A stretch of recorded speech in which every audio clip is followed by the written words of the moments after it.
Hoy vamos a hablar de ciertas contradicciones, otras más, pero sobre todo comprender la mentalidad judía. Y es importante para los videos posteriores cuando hablemos continuamente del Nuevo Testamento, cuando hablemos de las enseñanzas ya no literales, sino midráshicas, enseñanzas más allá de lo literal, del secreto, del sod. Y eso hay que comprenderlo muy bien, porque si no entramos en contexto de la mentalidad judía del siglo 7 antes de Cristo, del siglo 1 antes de Cristo, del siglo 1 después de Cristo y 200 años después, vamos a siempre ir al texto con una mentalidad de una persona del siglo 20, del siglo 21, y en realidad eso no debe ser así. Entonces, sin más nada que agregar, vamos a hacer una ligera presentación para que ustedes puedan comprender un poco al respecto. Si nosotros le preguntamos, en realidad hay una creencia general, cuando le preguntamos qué o quién escribió el libro de Deuteronomio, aquí dice que tradicionalmente se considera que Moisés es el autor del libro de Deuteronomio. Sin embargo, la autoría no se menciona explícitamente en el libro. Ok, fíjense que, aquí dice, Moisés fue el que escribió el Deuteronomio, pero hay ciertas inconsistencias. Por ejemplo, ¿cómo es posible que en primera Deuteronomio al principio sale: estas son las palabras que habló Moisés a todo Israel a este lado del Jordán en el desierto, en el Arabá, frente al Mar Rojo, entre Parán, Tofel, Labán, Haserot y Dizahab? Es decir, habla en tercera persona. Y aquí se da a entender que hay otro autor que no es Moisés, que habla sobre Moisés en el libro de Deuteronomio. Entonces ya aquí se descarta de que este libro no lo escribió Moisés. Este libro se escribió posterior a Moisés. Porque pueden decir, bueno, al principio puede que lo haya escrito otro libro, otro autor, pero después quizás fue Moisés mismo que tomó pluma y lápiz, o pluma y pergamino, y empezó a escribir.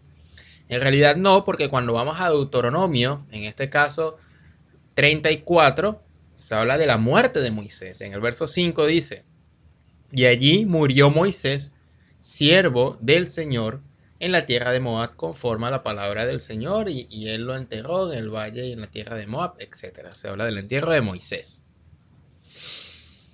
Aquí no puede ser posible que todo este texto que viene después de la muerte de Moisés lo haya hablado o escrito Moisés. Obviamente, este texto, de alguna manera u otra, lo escribió muy posteriormente una persona que no fue Moisés, pero que en algunos textos u otros se hizo pasar por Moisés.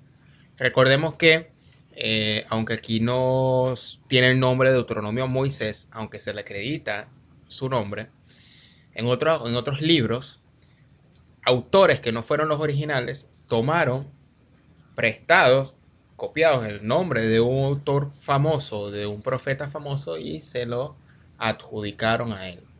Ya hemos visto, por ejemplo, en el libro de Juan del Nuevo Testamento, una costumbre ya muy hebrea, de que en realidad habían 4 autores, porque el libro de Juan, el del Nuevo Testamento, tiene 4 facetas o 4 libros distintos.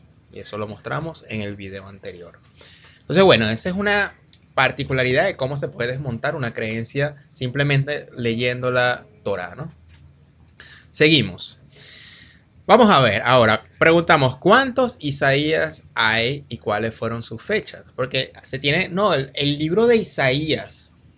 Y la gente cree, ok, fue el profeta que escribió el libro de Isaías, su propio libro. El libro del profeta Isaías se considera una obra de múltiples autores, por lo que no se puede precisar cuántos Isaías hubo, como que si ellos se llamaran Isaías. Seguramente tenían otro nombre y se adjudicaron el nombre de Isaías. Sin embargo, los eruditos han dividido el libro en 3 secciones: Proto-Isaías, Deutero-Isaías y Trito-Isaías, es decir, por lo menos 3 autores. El Proto-Isaías del 1 al 39, Deutero-Isaías capítulo 40 al 55 y el Trito-Isaías del capítulo 56 al 66. El libro de Isaías se originó en el siglo 6, en el siglo 8 a.C. y fue actualizado en los siglos 6 o perdón, en los siglos 7 y en el siglo 6. Se cree que fue escrito en Jerusalén, donde se centraba el ministerio de Isaías, es decir, 200 años. Una persona no vive 200 años, ¿ok? Hubo muchos autores. Por lo tanto, aquí, el que diga que el Deuteronomio lo escribió Moisés, o el que diga que Isaías lo escribió el mismo profeta Isaías, no está en lo cierto, ¿ok? Otra inconsistencia que nada más viendo a los estudios académicos nos podemos dar cuenta. Seguimos. Aquí hay ya una contradicción. Ya no es una creencia falsa, sino una contradicción en el mismo texto. Veamos. En Génesis 11:26 dice: y vivió Taré 70 años y engendró a Abraham, a Nacor y a Harán. Es decir, a los 70 años engendró a Abraham. Es decir, 70 años de distancia. Ok. Aquí vemos. Y se fue Abraham con Jehová y le dijo a Lot, y Lot se fue con él. Y era Abraham de edad de 75 años cuando salió de Harán. Es decir, después de la muerte, en este caso de Terac, Abraham sale. ¿Ok?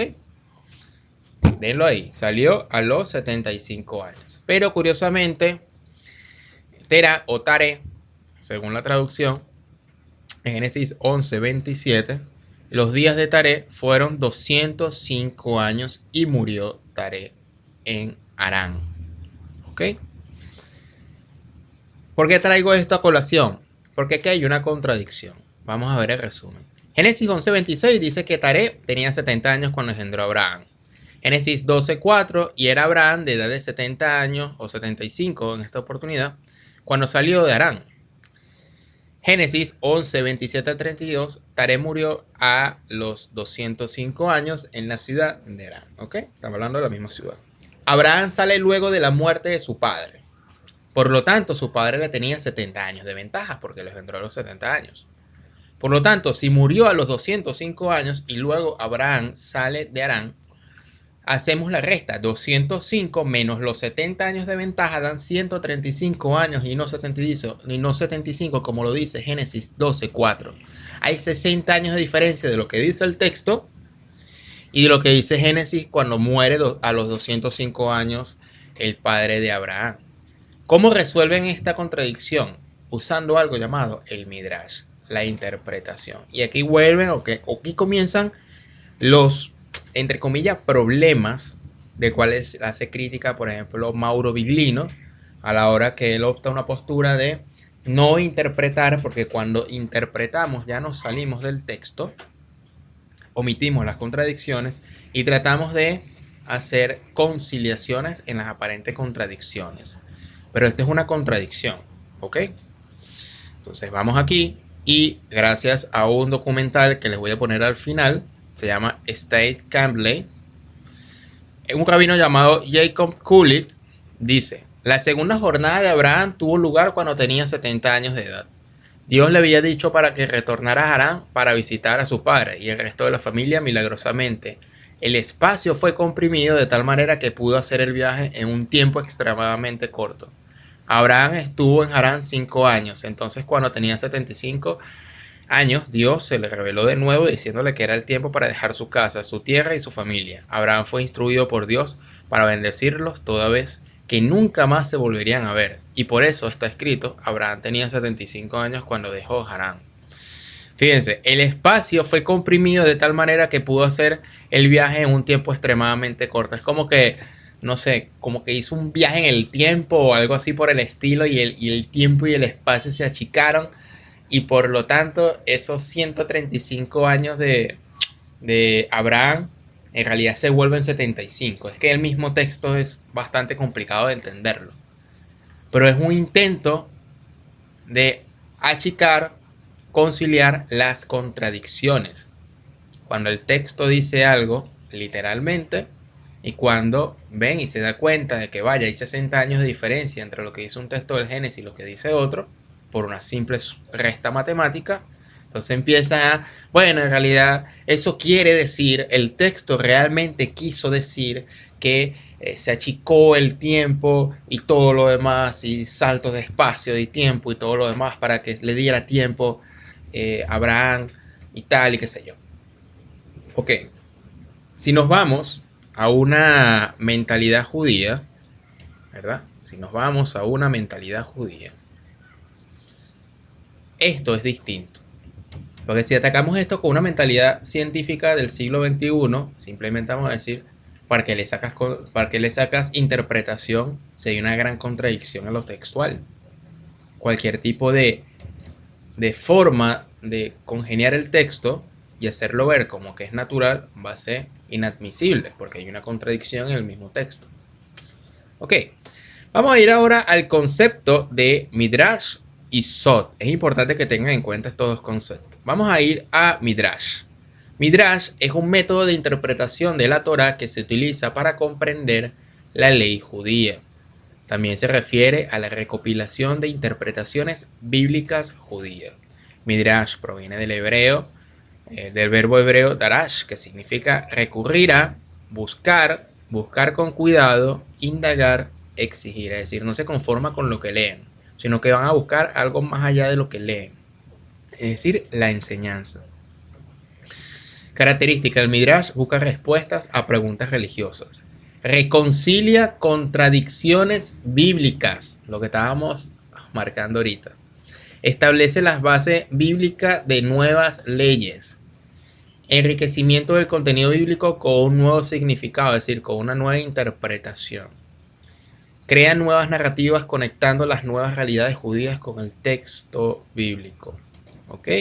Aquí se puede decir muchas cosas del Midrash, pero fíjense que aquí trata de reconciliar las contradicciones, a pesar de lo que dice el texto. La pregunta ahora, ¿qué es el Sod? El Sod en la Cábala es una palabra hebrea que significa secreto y se refiere al significado esotérico y metafísico. El Sod se utiliza en la exégesis de textos, donde representa el significado oculto. Por ejemplo, en el libro de Tolat Jacob de Meir Ben Ezequiel y Gabay, Sod es uno de los 4 tipos de interpretación de Pardes. Los otros son Peshat, que es lo literal, Remesh, que es lo que significa, Din, lo que el otro interpreta, más o menos, y Sod, la interpretación atrás del simple significado, el secreto místico, el espiritual. En la Cábala, Sod se utiliza para expresar el significado esotérico y metafísico. Por ejemplo, Sod 22, el secreto, se analizan los contenidos fundamentales de la Cábala, los caminos ascensionales y los conceptos básicos de la espiritualidad judía, que por cierto el autor de este libro es Mario Javier Saban. ¿Ok? Perfecto. Entonces tenemos el Sod, que sería el secreto, que mediante el Midrash, es decir, el ejercicio de buscar, uno encuentra una interpretación más acorde y que le dé sentido. ¿Por qué doy estos dos conceptos? Fácil. Porque el texto, en realidad, cuando escriben Esdras, cuando hace la reconstrucción de la ley oral, allá por allá en el exilio de Babilonia, y luego cuando esos sabios con Esdras a la cabeza, creo que Miqueas, pero bueno, Esdras, el más conocidos, se reúnen para escribir lo que sería la Torá, el Deuteronomio y el tema de los profetas que vienen después. Ellos no hacen una reconstrucción histórica. ¿Ok? Ellos no hacen una reconstrucción histórica. Ellos nos hablan de lo que pasó realmente. Olvídense de eso. Ellos hacen 2 aspectos. Primero, el aspecto del tema de realzar la imagen de Israel y de su Dios único, Yahvé. ¿Ok? Y el segundo aspecto es colocar enseñanzas profundas dentro de la Torá para uno indagar, enseñanzas éticas. Entonces, no se habla de una verdad histórica, sino de una verdad ética que hay que buscar, que no necesariamente va a apelar al tema de lo que realmente sucedió en hechos completamente reales. Por lo tanto, al leer el Antiguo Testamento, No hay que ir con los ojos que realmente eso fue lo que pasó, sino que a veces usan historias que nunca existieron, porque lo que ellos importan en la antigüedad no era relatar una historia, sino relatar una verdad ética o una verdad moral dentro de aspectos espirituales. Si no entendemos esto, vamos siempre a tropezarnos en la lucha de que, ay, pero ahí dice Elohim, no dice Elohim, ahí dice Cabot, no dice Cabot, ahí dice Bará, no dice Bará, ¿en qué contexto se usa Elohim? Pero entonces Elohim es plural en el Génesis, pero ya se volvió singular cuando lo hablan los profetas. No hay una linealidad, porque hay una evolución de significados mediante el Midrash y el Sot. Alguien te dice, ¿y qué significa Elohim en la Biblia? Depende. Depende de qué libro. Porque hay libros donde Elohim, los libros más antiguos, significa literalmente un grupo de dioses. Y otros, los más tardíos o los más recientes a nuestra época, donde Elohim ya pasa a ser un título unificado y exclusivo para Yahvé. Y allí ya no habla de una comunidad de dioses, ahí habla de Elohim con un nuevo significado semántico que es Dios. Entonces, uno no puede hablar de manera libre, bueno, Elohim significa esto. Eso depende de quién, de qué libro hables, de qué capítulo. En un mismo libro hay diferentes puntos de vista. Si tú lees Isaías, por ejemplo, lees Isaías 45, 46, 47, Isaías te va a decir, los únicos que tenemos acceso a la divinidad y que somos alguien especial, somos nosotros, los de Judá. Y Dios tiene con nosotros un trato preferente. Vamos, algo así como somos el pueblo VIP. Pero si tú lees el mismo Isaías, capítulo 56 en adelante, va a decir, no somos VIP. Todos tienen acceso a la presencia de Dios. Es lo que llaman el segundo Isaías, ¿no? Como que un El segundo todo. segundo y el tercero. Entonces, ¿No? pero están en el mismo libro, Mario. Mira lo interesante. Entonces la gente Correcto. cree, la gente dice, como este es Isaías, debe pensar igual en todo el libro, y no es así.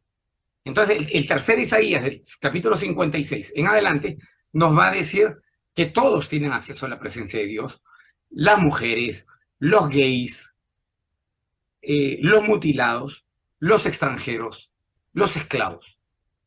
Mientras el anterior decía que no, que como son un pueblo selecto, solo el pueblo, y dentro del pueblo no todos, solo un grupo especial. Y viene el otro y le quiere enmendar la plana y le dice, no, no, no, te equivocas. Todos tienen acceso a Dios. Gentiles, esclavos, mujeres, mutilados, gente que tiene una orientación sexual distinta. A ellos se les llama eunucos en la Biblia hebrea. ¿Ok? Entonces, ¿cómo nos podemos dar cuenta de eso? Fácil, en un solo clic. Cuando vamos, por ejemplo, aquí a Génesis, y la serpiente era más astuta, Génesis 3. La serpiente era más astuta o la más sabia que todos los animales salvajes que el Señor Dios había hecho. Así que le preguntó la serpiente a la mujer, ¿es cierto que Dios le dijo que no coman de ningún árbol del jardín? Y la mujer respondió, Y la serpiente le dijo a la mujer. Entonces un diálogo entre Dios y la serpiente, perdón, entre Eva y la serpiente, cuando la serpiente al final, el Nahach, tenta a la mujer y a su vez la mujer invita al hombre a comer del fruto prohibido. Que al final hay dos aspectos. Las serpientes no hablan y el fruto prohibido, que no es una manzana, en realidad se interpreta como la relación sexual. Puede ser otras interpretaciones, pero entre ellas está la relación sexual, lo prohibido. Y tuvieron sexo, etc. Entonces aquí, al ver que ya en el Génesis empezaron a escribir con alegorías, con relatos mitológicos, pero es para crear una ética o una moral, y aquí no hay que tomárselo en serio en el sentido de que nos va a relatar de que sí, lo que pasó en el Génesis fue cierto. No, porque ya aquí en la creación del texto 1 y 2 tratan de otras cosas que si bien es una explicación a los ojos y oídos de aquella época para entender algo que ellos sí estaban conformes. Al leer esto, ellos sí les hacía sentido, porque estaban buscando era una verdad ética y moral para sus vidas. No era un relato para saber realmente si Eva, la serpiente, el fruto y el jardín. Ok, sino que agarraron aspectos reales de la realidad, valga la redundancia, y los unieron en un relato que estos a su vez estaban escritos en otras culturas, como por ejemplo Itzpaniyu, creo, no me acuerdo el nombre, que es el Noé de los sumerios. Ok, si vamos a buscar aquí rapidito el Noé de los sumerios. El Noé de los sumerios es Ziasudra, es el equivalente sumerio de Noé en la mitología mesopotámica. Ziasudra es el protagonista del mito del diluvio universal de los sumerios. Utnapishtim es también en Babilonia Utnapishtim, o conocido como Ziasudra por los sumerios, etc. Fue el Noé sumerio del poema de Gilgamesh. Y esos relatos estaban ahí, folclóricos. Entonces, al leer el Génesis, por favor, ya uno hay que entender el tema de hay que leerlo con Midrash, hay que leerlo con Sot. ¿Ok? Entonces, ya con el Génesis nos damos cuenta que la serpiente no es literal. Hay que entender que antes los relatos no se daban para hacer un recuento de la historia exacta, sino que se usaban historias y alegorías para dar una verdad ética y no una verdad histórica. Nunca, jamás podemos hacer revisionismo histórico en las escrituras, puesto que la mentalidad de esos escritores era siempre trasladar historias para reflejar una enseñanza superior, incluso oculta del Sot, para lo que estudiaban, es decir, para los iniciados. Esto lo comprueba las siguientes palabras de Albert Goslan cuando le preguntan si las historias de la Torá sí pasaron o fueron un invento. Escuche con atención, este video lo he repetido 1000 veces, pero lo voy a repetir 1000 veces más cuando toque explicar este tipo de asuntos. Veamos. Dice que no debemos tomar literal la Torá.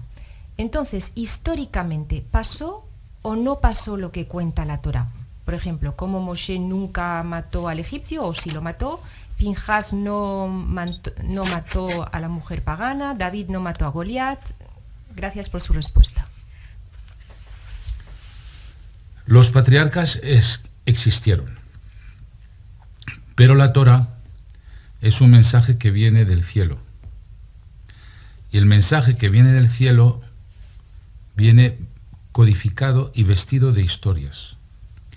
Entonces sí que los personajes existieron, pero las historias son códigos que hay que descifrar. Porque esa historia protege una sabiduría muy grande. Igual que la cáscara de un plátano protege el plátano, la cáscara de una naranja protege el jugo de la naranja, el zumo de la naranja. Pues las historias protegen una sabiduría que no se puede poner encima de la mesa sin una preparación. Entonces, ¿que existieron los personajes? Sí. ¿Que las historias que hay en la Torá son una envoltura? Así es. Aquí está.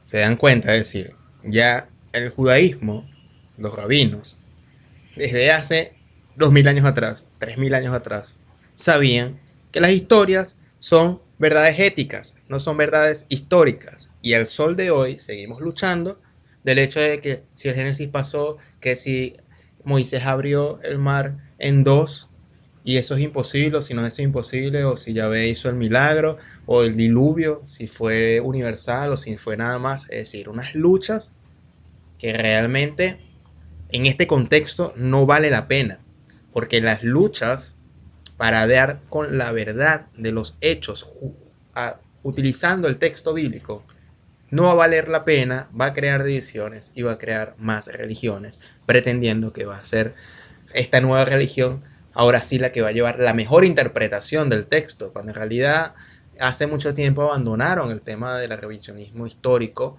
con el texto, porque los mismos judíos usaron el texto con alegorías. Me explico.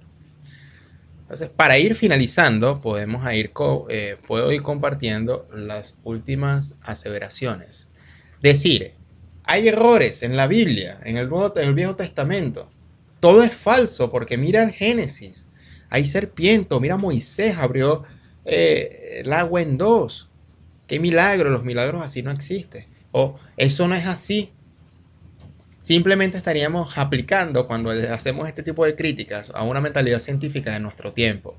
Cuando debemos ir al texto con una mentalidad midrashica, es decir, de enseñanza, de búsqueda más allá de lo literal, de la mentalidad judía del siglo I hacia atrás. Es decir, si ya los rabinos, como vimos con Albert Gosland, confiesan que la historia es de lo de menos, sino su enseñanza, ¿por qué seguimos intentando discutir si el Viejo Testamento pasó o no pasó? Si al final su relato no tiene nada que ver con la historia en su totalidad, sino con enseñanzas espirituales sobre Yahvé y su pueblo.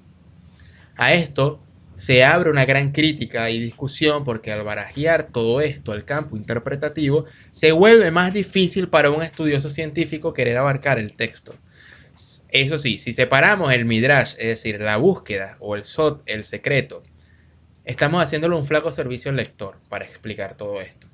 Todo al final radica en una experiencia personal con el texto, que algo concreto, directo y matemático no se puede aplicar para todos.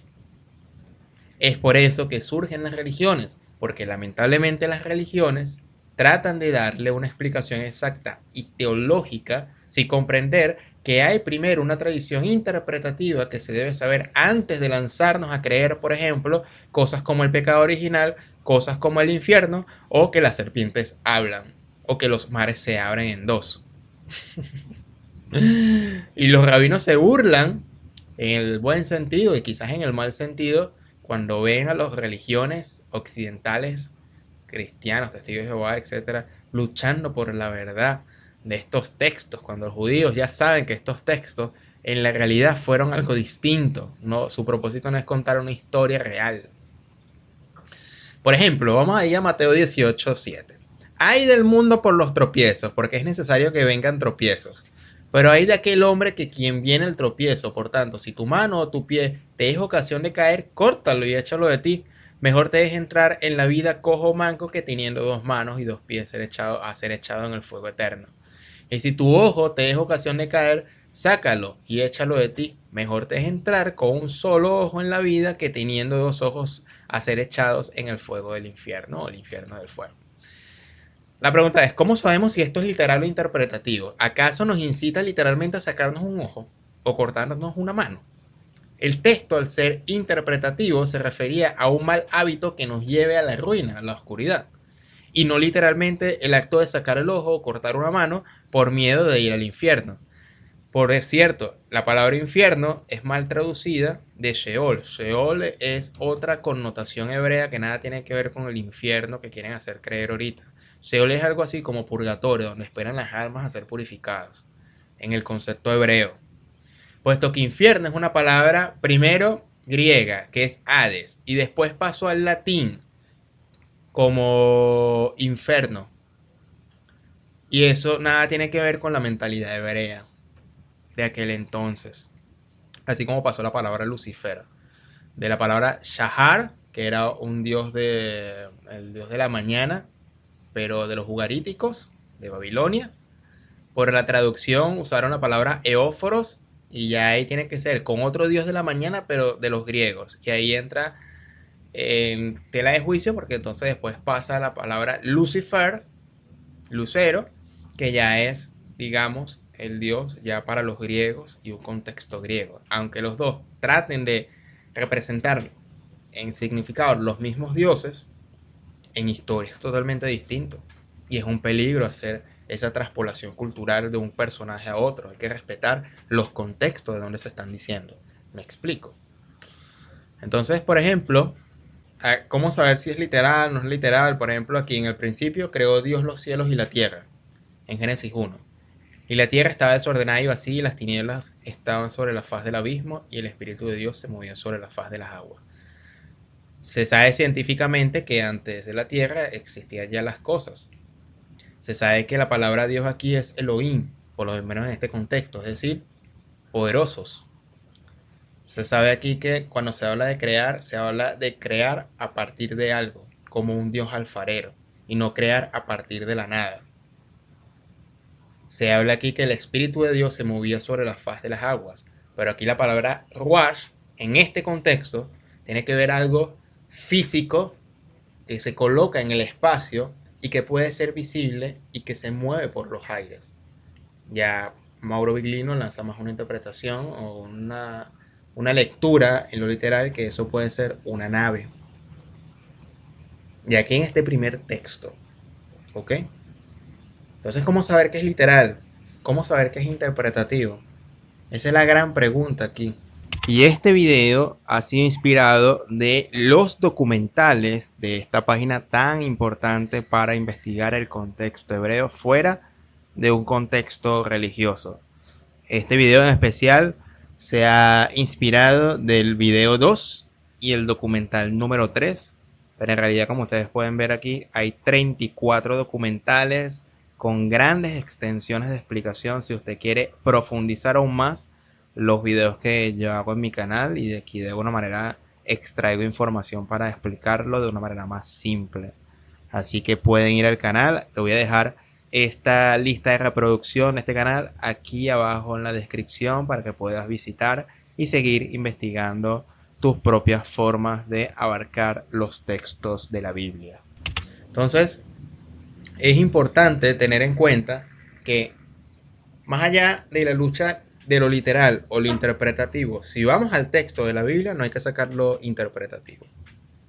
Porque si sacamos lo interpretativo y vamos con una mentalidad del siglo XXI, vamos a cometer el error de sacar el texto completo de su contexto histórico. Y el contexto histórico habla de una mentalidad histórica, de una verdad ética y no histórica. Por lo tanto, vamos al texto, vamos a leerlo y vamos a sacar enseñanzas espirituales. No nos matemos la vida, que si es verdad o no es verdad, porque el día de mañana usted tiene que comprar comida, el día de mañana usted tiene que ir a trabajar, el día de mañana usted tiene que pagar servicios y tiene una y mil responsabilidades. Y el hecho que en la historia se luche por X o Y, en la parte literal, no va a cambiar su vida en su vida diaria. Pero si usted tiene una mentalidad midráshica y del Sod, de ir más allá del texto y sacar una pequeña interpretación de que el texto, qué es lo que el texto está diciendo para mi vida y cómo lo aplico en mi vida, cambia completamente las guías y las velas del barco de dónde vamos a ir con las escrituras.